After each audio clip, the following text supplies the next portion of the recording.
ఇప్పుడు రాజుగారి యొక్క కలవరాన్ని ఎవరు తీసేశారు? ఎవరు చెప్పలేరు అనుకున్నటువంటి కలభావాన్ని ఎవరు చెప్పారు? ఇప్పుడు రాజుగారికి అంతకుముందు నిద్ర పట్ల, ఎందుకంటే ఈ కలభావాన్ని చెప్పేది ఎవడు కూడా లేడని. ఇప్పుడు రాజుగారికి సుఖంగా నిద్రపడుతున్నట్టు కారణం ఏంటంటే దానియేలు. దేవునికి స్తోత్రం. దానియేలుకి ఎవరు తెలియపరిచారు? దేవుడే. ఈరోజు రాజులు నీ ద్వారా సుఖంగా నిద్రపోయే జ్ఞానాన్ని దేవుడు నీకు ఇచ్చునుగాక.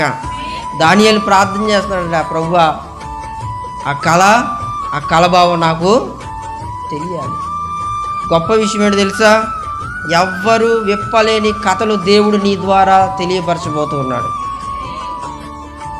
అందరూ చేతులు ఎత్తేసిన పని నీ ద్వారా దేవుడు చేయించబోతూ ఉన్నాడు. సోదగాండ్రు చేతులు ఎత్తేసారు, ఇది మా వల్ల కాదని.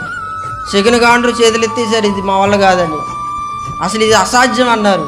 అసాధ్యాన్ని దేవుడు దానియేలు ద్వారా సుసాధ్యం చేశాడు. దేవునికి స్తోత్రం కలుగును గాక. మన దేవుని పనే అది.